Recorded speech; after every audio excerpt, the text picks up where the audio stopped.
اپنے طور پہ کہتا ہے, اپنے کو جواب دیتا ہے کہ مجھے اتنے سال کا ایکسپیرینس ہے. نتیجہ کیا نکلتا ہے کہ جو نئی پود آنا چاہیے اور سنبھالنا چاہیے ان کے لیے ہم سیٹ چھوڑنے کے لیے تیار نہیں ہیں. سب سے پہلے اس میں چاہیے کہ نوجوانوں کے ٹریننگ کے طور پر, ٹریننگ تربیت کے طور پر ادارے ہوں.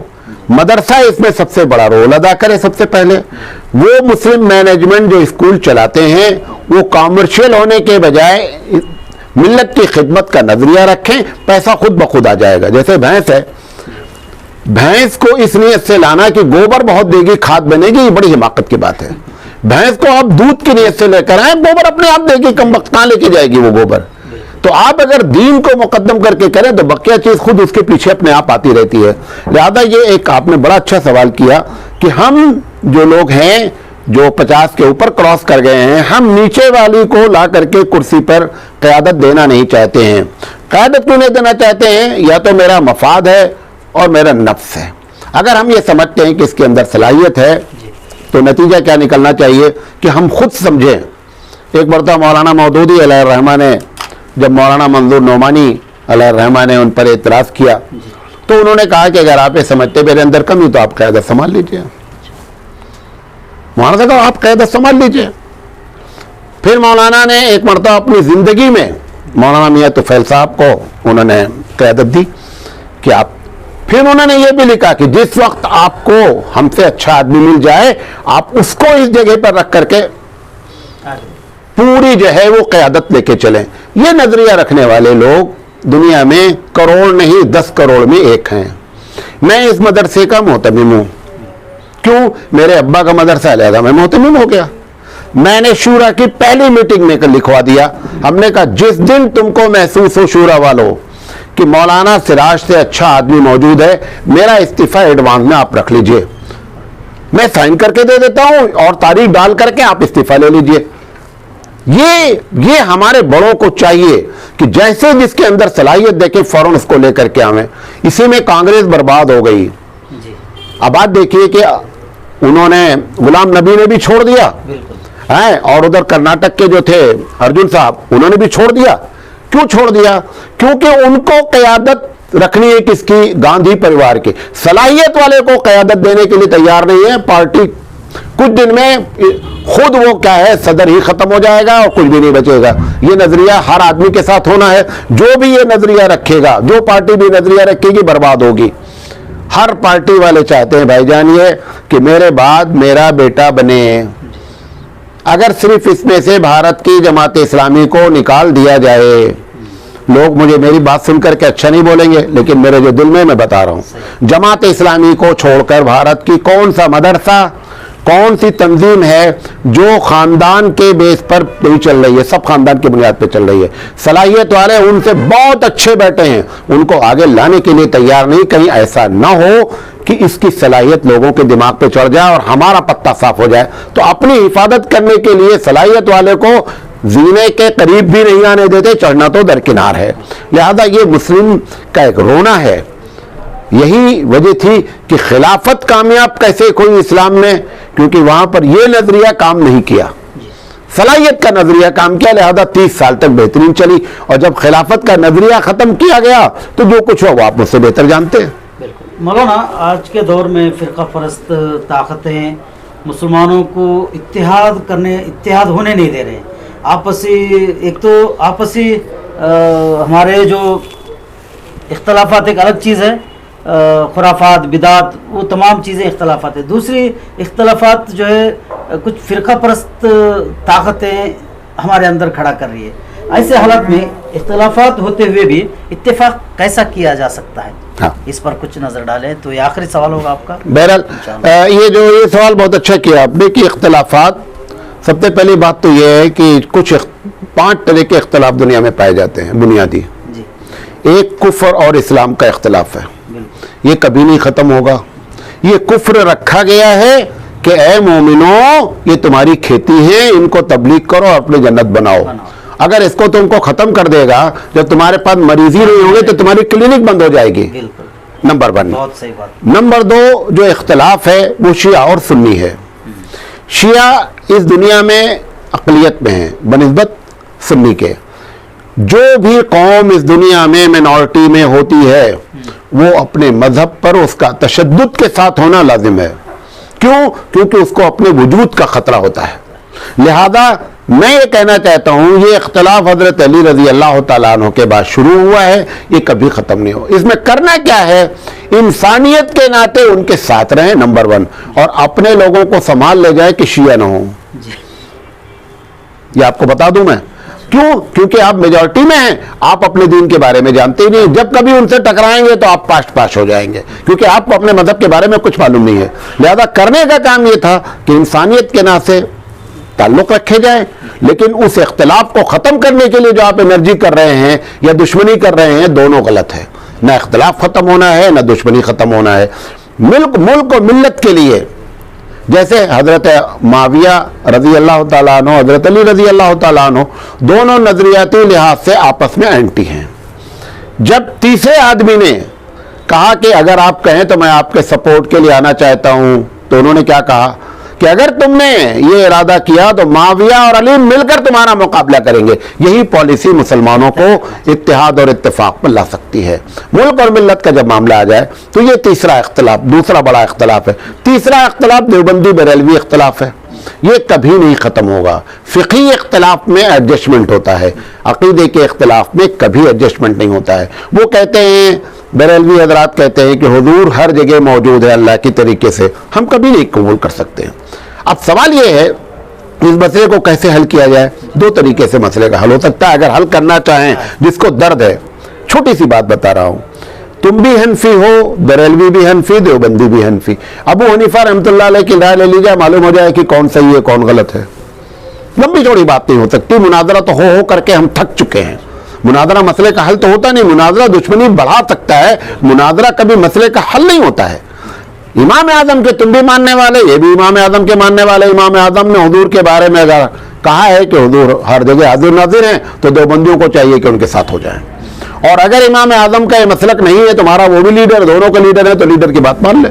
اگر مسئلہ حل کرنا چاہیں, اگر ایشو برقرار رکھنا چاہتے ہیں, تو کبھی بھی اتفاق نہیں ہو سکتا ہے. تو لہذا ایسے مسئلے میں یہ مسئلے کا حل ہے. اور دوسرا طریقہ یہ ہے کہ آپ اپنے مسئلے پر جمے رہیں. ملک و ملت کے مسئلے میں جو حضرت علی رضی اللہ تعالیٰ عنہ نے فرمایا, اس نظریے کے تحت آپ اکٹھا ہو جائیں. یہ تیسرا بڑا نظریہ ہے. اور چوتھا بڑا نظریہ جو ہے وہ تبلیغی جماعت اور جماعت اسلامی کا ہے. دونوں کا مقصد تبلیغ ہے. دونوں کا مقصد تبلیغ ہے. ایک کا مقصد تبلیغ کے ذریعے جو ہے, دوسرے کا, یہ دونوں آسانی سے اکٹھا ہو سکتے ہیں. یہ دونوں آسانی سے اکٹھا ہو سکتے ہیں, کوئی اس میں مسئلہ نہیں ہے. بہت ایک کو کرنا کیا ہے بھئی, ایک کہتا ہے کہ مسلمان اور غیر مسلمان دونوں کو تبلیغ کرنا ہے. ایک کہتا ہے کہ صرف مسلمان کو. میں کہہ رہا ہوں آپ غیر مسلم کو تبلیغ نہ کریں. یہ نظریہ چھوڑ دیں کہ غیر مسلمین کو تبلیغ کی ضرورت نہیں ہے. اپنے آپ دونوں اکٹھا ہو جائیں گے. کیونکہ کیا ضروری ہے کہ ہر آدمی ہر کام کرے. ان کے پاس نہ افراد ہیں, لہذا ان کا کہنا صحیح ہے. اپنی اس بات کو ختم کرنے کے لیے کہ افراد نہیں ہیں, آپ صرف یہ نظریہ رکھ لیں کہ صاحب تبلیغ تو سب کے لیے ہے. ہمارے پاس افراد نہیں ہیں, آپ یہ کام کر رہے ہیں, اوکے, ہم آپ کے سپورٹر ہیں. بس اتفاق ہو سکتا ہے. اس طریقے سے اختلاف کے ہوتے ہوئے اتفاق ہو سکتا ہے. ناظرین, ہم مولانا کا بہت بے حد شکر گزار ہیں کہ ہمیں اس موقع پر آپ نے ہمیں موقع دیا.